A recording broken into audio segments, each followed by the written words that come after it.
Let me show you a really cool demonstration of redemption. That's what God's all about. You see this ginkgo tree here? Does anybody know about ginkgos?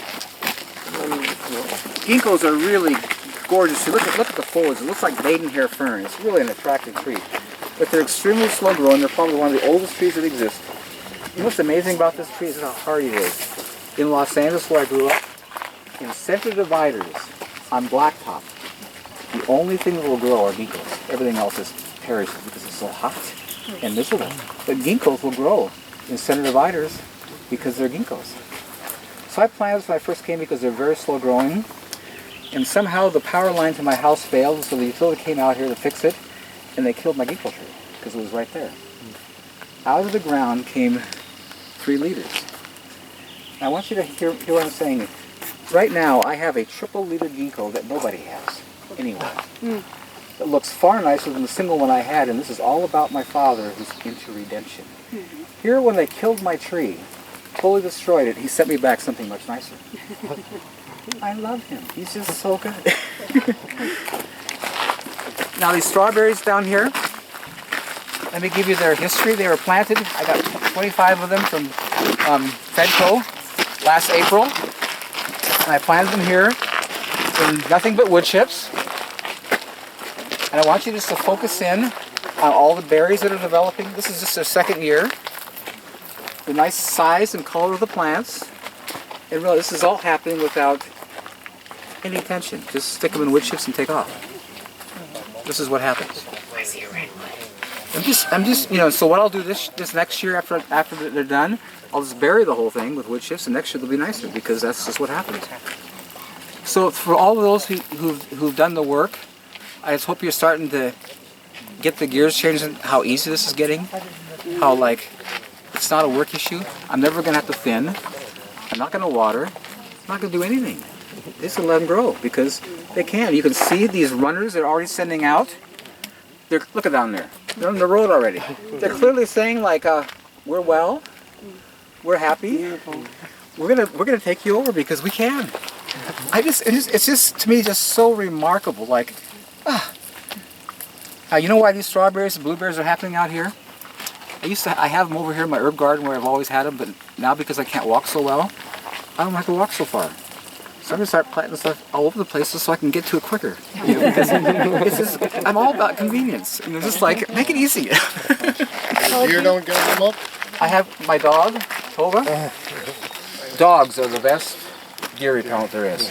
You see, fences are really an irritant. They're expensive. The dogs are just amazing. Tova, good. Yeah. I want you all to notice my dog here. She's 15, going on 16. She's an old dog. She's been a very, very good dog, but I want you to notice her hair. No gray. I want you to notice she's not limping. I wanted to explain why. She eats live food. She eats live food. My neighbor's dogs who are half her age are grossly obese, have tumors, they have cancer, and they're half her age and they're gray. I just want you to realize that there's something wrong with what they're telling us, what we're doing, because it's not working. And you know, my dog here is really smart and she has good taste buds. I have this really awesome pear tree. It's the Clap's favorite. It's my favorite. I have all kinds of other pear trees, but she knows it's good. And so she'll go and pick them every day, even before they get ripe. And I'm giving Tova, take this Bartlett. She looks at me like, I like this. And I had to actually pick them early this year so I could get some. Because all my trees are pretty low and so you can reach them. But I'm just telling you, these dogs are really smart. And can I tell you something really serious? Pay attention to me. If you want to know what to eat when you go to the store, take your dog. You're laughing. But can I tell you something, the truth, which is scary? People come here with apples from Costco and give them my dog and she won't eat them. Because she knows they're poisonous. Want to hear something really scary? In the natural food store here in town, organic carrots, my dog won't eat. So I go to the owner because I'm really upset. Because my wife bought these because they're little and they're kind of nice for salads, and my dog won't eat them. She eats my carrots. I says, Roger, how come my dog won't eat organic carrots? She eats mine. She pulls them out of the ground and eats them all day long. It's a sad look and says, Paul, they raise them organically, but the producer sprays them for shelf life. You can feel the slime on them, and your dog's picking up on that spray. Can I tell you something here, and I want you all to hear me and get this? It's going to rack your brain, but hold on to it. God created animals with instinct for their protection. And He gave us humans brains for our ultimate destruction. You're laughing, but track with me. You see, animals have brains, but they never let their brain override their instinct. They're always led by their instinct because it's tracking, it's right. We as humans have free choice. We can operate by the spirit, which is similar to instinct, or operate by the brain. Have you ever noticed where faith comes from and belief? It comes from your heart, your spirit. Where does doubt come from? The brain. I'm telling you, man, it's huge. If you look at what's happening on the planet today, no animal has ever throughout history done anything corruptive or destructive to the earth. Never. All the corruption, all the pollution, all the damage that's happening today is all coming from the human mind, the brain. That's why the Word says a natural man cannot receive the things of God, neither can he know them because they're spiritually discerned. The instruction we're given is trust in the Lord with your whole heart, that's your spirit, and lean not on your own understanding. Don't go here. Stay away from there. In all your ways from the Spirit, connect with God, He'll direct your path. I'm just telling you, man, I'm seeing it. The brain is my greatest enemy. And whenever I get revelation from God, the first thing that questions is my brain. Oh, that can't be. Doubt always comes. And what's the Bible say? If you doubt, you get nothing from God. I'm telling you, man, it's our adversary, and we've got to wake up to it and not give place to it. So as you're walking through here today, you're gonna see it in play. So I'm gonna be showing you stuff that your brain right away is gonna say, no way, can't work. But your spirit's saying, well, it's right there. It's evident, and you're gonna see this contest. It's huge. Paul, do you put compost on the strawberries or just nothing but wood chips? That's all. Okay. Here's, compost and wood chips, and people find, again, this is the brain stuff, trying to identify little details. Are you hearing me? Everything on the planet is in a compost state because the scripture says from dust we came, from dust we return. Everything on the planet is turning back to dirt. Some quicker than others, but it's all going back to dirt. So every living material that you have, whether grass clippings, leaves, weeds, wood chips, it's all compost when it hits the ground. And so just depending on what you have, it all works. Some are nicer than others, but it all works. I meant compost from the chickens.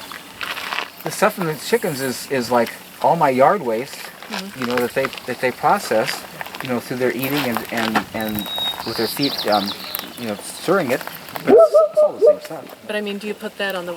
No, what's going to come on this is just wood chips. Okay. See, I'm using all the stuff in my chicken pen in my garden because it's so nice to work with because it's so fine. This stuff here, I don't think it's wood chips are great. And you'll see that the stuff growing on wood chips is identical to stuff in my garden. And this is what I'm seeing across the board.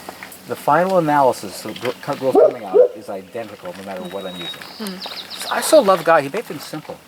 You see, if this was better, then you'd be out there challenged. But if you just get out of the way and put it down, it all works really well. It makes it quite simple. So whatever shows up, you give thanks for it and you use it, and just enjoy the benefits, because that's the heart of the Father, just to give. Let's walk over here. Has anybody been disappointed with with asparagus they eat? I'm going to go get you some asparagus. It's going to change your whole perspective of how asparagus tastes. See, I can say that with total confidence. I don't care where you've been or what you have, because I know what's here. Okay, we're going to walk over here. Just as we walk by, I want to point out some things to you. As we, you see this garden over here? See the size of the foliage? See those onions? This is all planted in April. Oh, wow. What is this? That far plant, that's mustard. Mustard greens, and that far one.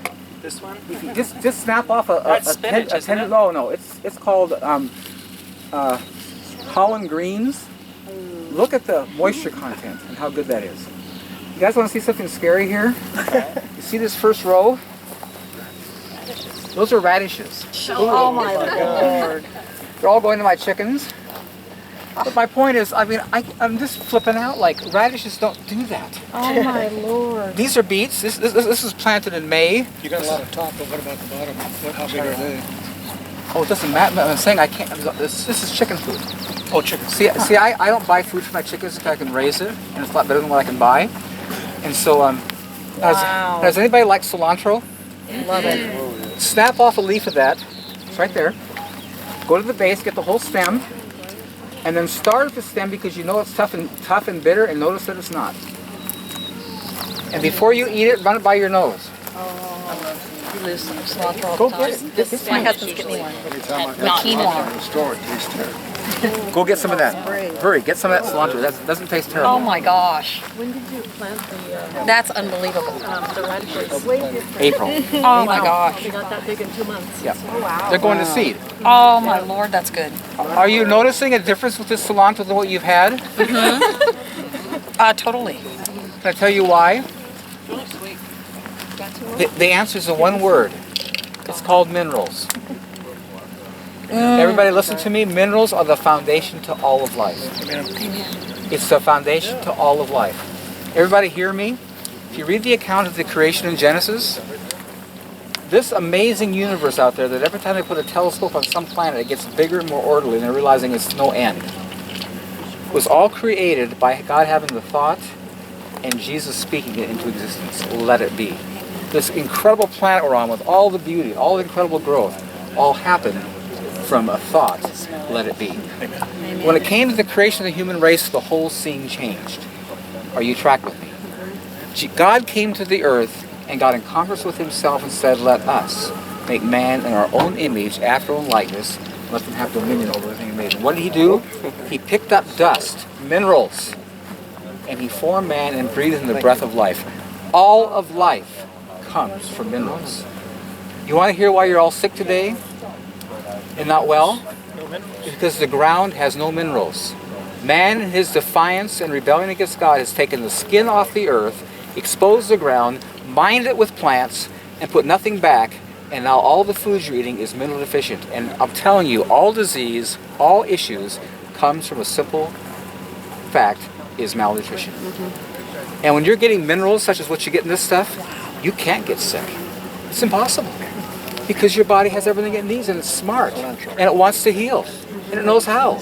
It just has to be supported. And it's all just in live food in season. God is perfect. He didn't miss a thing. Amen. Let's walk over here and get back to our asparagus, where we're headed.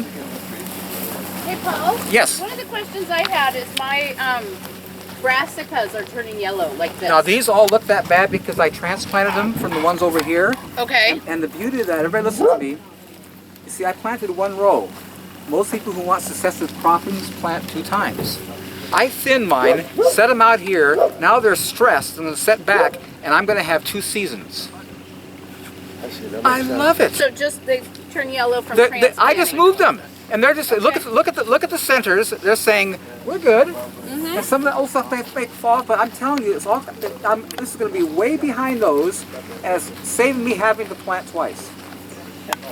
What is this? This is one of those it's like I got it from Seed Savers Exchange. No, not Seed Savers.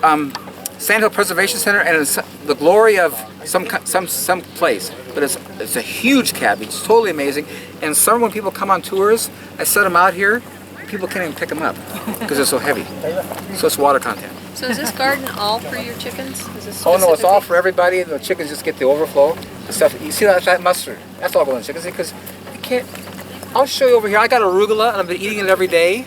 And if you look at the bed, it looks like no one touched it. And now it's gone to seed again. So anybody who wants arugula, please help yourself. Take as much home as you can because it's going to the chickens. It's over.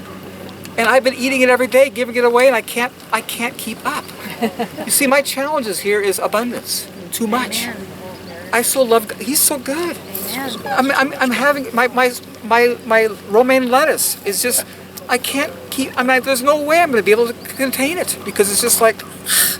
I eat it every day as much as I can, but I'm not touching it. The place isn't impacted. I'm giving it away. Come get this stuff. You know, a guy's coming here Monday to go plant some in his garden because I'm just going to give him plants because I got to get it out of there because it's too close.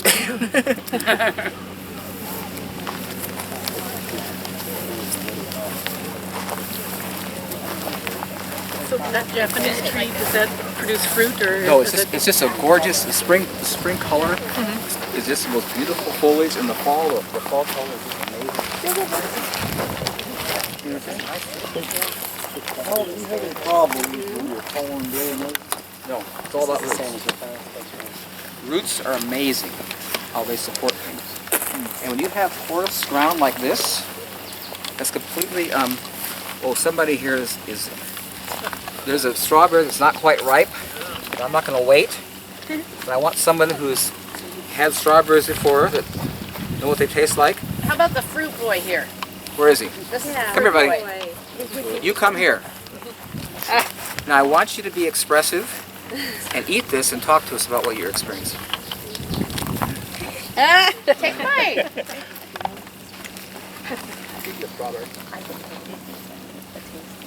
What do you think? Good. Is it sweet? Did it have any water in it?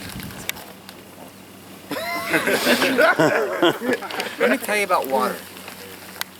Again, these are such basic things that you don't get. And while you're standing here, I want you to observe the amount of blueberries on that little stick. I was just looking at that. The numbers. Unbelievable. You see, what's your body composed of 75%? Water. Water is essential to life. Are you hearing me? You know in the 50s when I was growing up in Los Angeles, which is a desert? Los Angeles is a desert. It's very hot there. This time of year in the summer it gets 90, 100 degrees all day long. Back in that day, we're working hard outside all day long. Water bottles did not exist. Are you hearing me? Water bottles did not exist. There was no such thing as a water bottle. You're fine. I'm giving you history here because I want you to wake up. At 100-degree temperature, working all day long, nobody's drinking water. And no one's dehydrated. Because back in that day, food was growing like this and it had water in it and we're hydrated with the food grade. Awesome. I'm just telling you, we've got to start paying attention to where we've been and what it is and realize something's not right here. Now here's the irony of water bottles. You see, the Creator in His wisdom put water in food for a reason. See, when you eat the food with water in it and you chew it up, that food goes into a water-soluble state that it is very accessible to your body's cells, so you have to do very little digestion.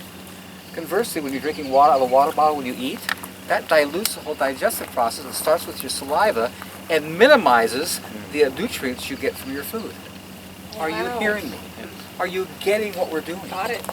Just telling you, we have an adversary who's doing his best to take us out, and we're not getting it. This is all intentional.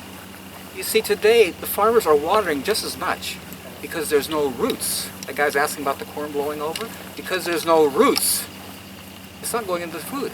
Because the roots is how it gets there. You're going to see everything that I have here have these root systems that go everywhere because they can, and they're really good.